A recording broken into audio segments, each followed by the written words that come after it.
Salut à tous, c'est Otakult, on se retrouve pour le Jump de la semaine, un numéro marqué par la dernière des 4 nouveautés annoncées ainsi qu'une bonne dose d'actualité. Mais avant d'aller plus loin, j'ai une petite annonce à vous faire. Je vous donne rendez-vous ce dimanche sur Twitch, donc ce soir à 20 h pour le lancement d'une toute nouvelle émission centrée sur les mangas, le Team Manga Show. On vous a préparé un truc vraiment propre avec des potos de Twitter, donc je vous en dis pas plus, je vous laisse un peu de surprise. Et pour ceux qui pourront pas être présents, c'est pas grave, les rediffusions seront aussi disponibles sur la chaîne YouTube de Team Manga. Je vous mets tous les liens en description comme d'habitude, donc je compte sur vous. Mis à part ça, je vous invite comme toujours à aller checker ma vidéo Jump pour les nuls si ce n'est déjà fait afin de mieux comprendre le fonctionnement du magazine. Sinon, vous pouvez aussi me rejoindre sur Twitter, Insta, Discord ou encore me soutenir sur Utip. Bref, encore une fois, les liens sont en description. Bref, sur ce, place au générique.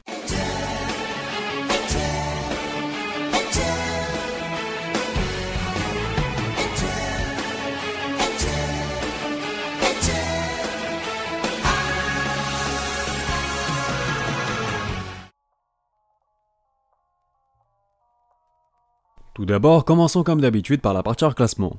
Le lead color de la semaine revient comme prévu à la nouveauté Mi Roboko de Shuei Miyazaki, connu pour être l'auteur du spin-off Oyakuzoku no Neverland. Comme le veut la coutume pour une nouvelle série, elle profite de 3 pages couleurs et visiblement, Sama a tout l'air de partir sur une nouvelle comédie. Les autres pages couleurs sont réservées au second chapitre de Hard-Boiled Cop and Dolphin, qui je le rappelle est le nouveau manga de l'auteur de Belzebub. Agdej profite quant à lui de 3 pages couleurs dont une double retraçant magnifiquement le parcours de Kei Yonagi depuis le début de la série. A noter la présence d'un one-shot centré sur Dokyu Hentai Heroes, qui se refait lui aussi sa petite page couleur. Du côté des nouveautés, on retrouve le Eishi Ayakashi Triangle ainsi que Magu-chan God of Destruction, qui rejoindront le classement d'ici respectivement 4 et 5 numéros. Et enfin, seul l'habitué Hunter x Hunter manque à l'appel cette semaine. On passe maintenant au classement qui est composé de 16 mangas, soit 3 de plus que la semaine passée. Un classement assez chargé qui oblige pas mal de mouvements cette semaine, de quoi provoquer une lourde chute pour Agravity Boys, qui apparaît donc à la dernière place. Et j'ai bien peur que son avenir s'assombrisse toujours un peu plus. Mitama Security Spirit Busters figure quant à lui une fois de plus à l'avant-dernière place, signant son 6ème trio de fin de l'année. Les éditeurs me semblent bien patients concernant son cas au vu de son faible rendement aussi bien en termes de classement dans le Jump que de vente. En revanche, la chute de la semaine nous vient bel et bien du tout fraîchement venu Bonne Collection qui effectue une première entrée catastrophique dans la zone rouge après cette lourde perte de 9 places, lui qui était pourtant bien classé sur ses 2 premières apparitions, comme quoi tout peut basculer très vite dans le Jump. Mis à part ça, la romance We Neverland se maintient à la 13ème place pour la 3ème semaine consécutive, mais échappe cette fois-ci de peu à la zone rouge. Elle est devancée par l'inclassable Chainsaw Man qui recule de 2 rangs afin d'apparaître au 12ème et ne parvient donc toujours pas à remonter la pente ces dernières semaines. Petite baisse de régime à souligner pour Mission Fusakura Family qui décline de 3 positions et qui recule par conséquent jusqu'à la 11ème place. De son côté, Headed Unlock se maintient dans le top 10 malgré une petite place de perdu, mais semble tout de même parvenir à se stabiliser. Entrée en scène plutôt mitigée pour le premier chapitre noté de Time Paradox Ghostwriter qui devra donc se contenter de cette modeste 9ème place. Pas de mise en avant particulière à relever a priori, il faudra donc suivre attentivement ses prochaines prestations pour se prononcer davantage. Black Clover figure lui aussi au milieu du tableau après avoir cédé un petit rang, de quoi lui valoir cette 8ème position dans le classement. Il en va de même pour le Negetsu Jutsu Kaisen qui recule lui aussi d'un iota afin d'apparaître au 7ème rang du sommaire, une position qui lui revient mine de rien très souvent cette année. Retour à la 6ème place pour le rookie Mashal qui avait profité d'une petite page couleur la semaine passée, mais il faut surtout retenir qu'il a su s'imposer très vite dans le magazine. Déclin de 3 rangs pour nos sportifs de Haikyuu qui viennent malgré tout compléter le top 5, qu'ils n'ont plus quitté depuis le Jump numéro 8, paru en début d'année, donc voilà, ça montre une fois de plus son énorme forme du moment. Contrairement à Bonne Collection, la comédie Moray King enchaîne les très bonnes prestations en conservant sa 4ème place mais échappant surtout encore une fois de peu au podium. Un podium que retrouve Dr Stone pour la 13ème fois dont 2 consécutives après avoir bénéficié d'une page couleur dans le dernier numéro.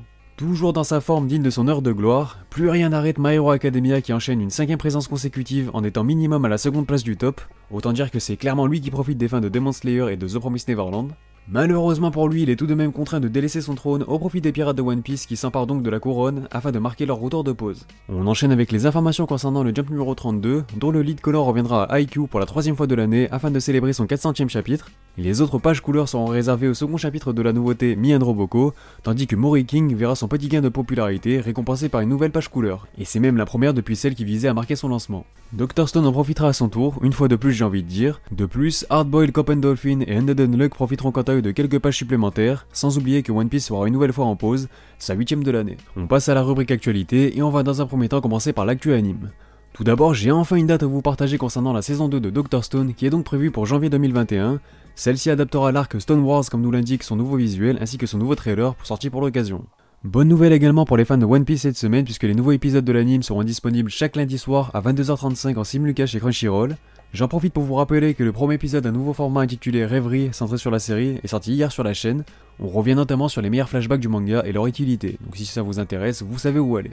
De plus, le coffret DVD de la 4ème partie de l'anime sortira le 8 juillet chez Kana Home Video pour un prix avoisinant les 90 balles. Celui-ci contiendra les épisodes 457 à 574, soit 119 épisodes, 5 cartes collector ainsi qu'un livret de 100 pages avec des fiches techniques de personnages et de nombreux croquis. Pour ce qui est de l'actu manga, j'ai pas mal de news à vous partager aussi. La première étant centrée sur l'avenir de Haikyuu. Alors tout d'abord, il faut savoir que le manga a été placé parmi les séries terminées dans le Jump Giga qui paraîtra le 27 juillet. Ce qui laisse présager une fin imminente pour la série qui va également bénéficier de plusieurs pages couleurs et de pages supplémentaires pour ses prochains chapitres. Le 402e chapitre pourrait ainsi conclure le 45e et possible dernier volume du manga, ce qui serait un nouveau coup dur pour le Jump si tout cela venait à se confirmer. On a également appris que le manga de Dr Stone avait atteint les 5 millions de copies en circulation, tandis que My Hero Academia a atteint la barre des 27 millions avec la sortie de son 27e opus. Au passage, les éditions Kihon ont annoncé la licence de son spin-off Time Out Mission, dont le premier volume paraîtra le 3 septembre prochain en France. Un spin-off signé Yoko Akiyama, ex-assistante de Kohei Horikoshi, qui est prépublié depuis 2018 dans le Saikyo Jump. Afin de rester dans le thème, les éditions Kaze ont annoncé la licence du prématuré Tokyo Shinobi Squad, scénarisé par Yuki Tanaka et dessiné par Matsura Kento, qui avait pris fin en début d'année après un faible total de 3 volumes. Le premier tome sera disponible le 2 septembre prochain. Toujours dans le thème des nouvelles sorties mais cette fois-ci au Japon, je vous repartage les visuels des couvertures du 25e volume de Black Clover, le 16e opus de Dr Stone et le second volume de Gravity Boys, en bonne qualité cette fois-ci. A noter également qu'une nouvelle série intitulée Bonne Kitten effectuera ses débuts dans le numéro 32 du Shonen Jump version numérique en exclusivité.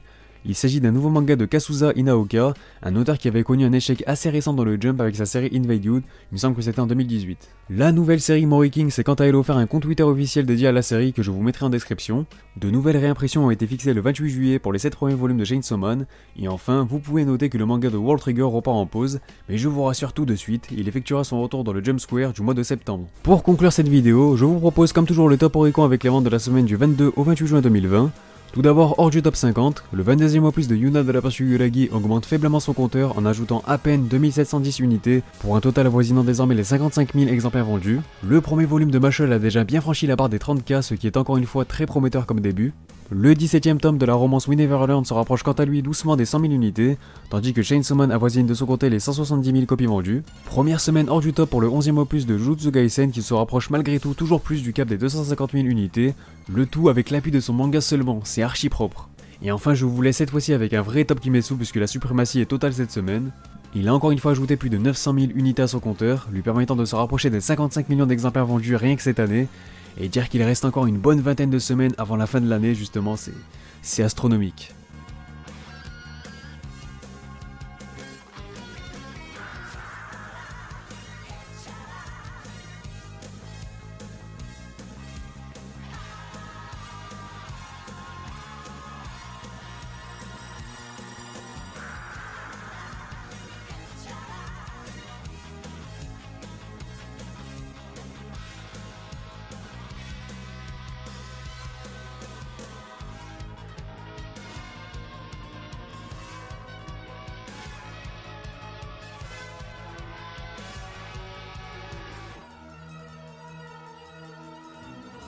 Sur ce, la vidéo est terminée, n'hésitez pas à réagir sur celle-ci et sur le classement dans les commentaires. Pensez à vous abonner si ce n'est pas déjà fait pour ne pas manquer les prochaines vidéos. Vous pouvez aussi me rejoindre sur Twitter, Instagram, le Discord de la chaîne et me soutenir sur Utip. Les liens sont en description.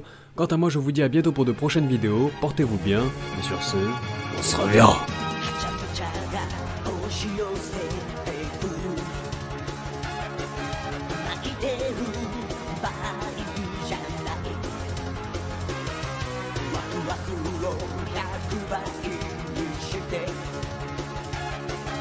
パーティーの主役になろう」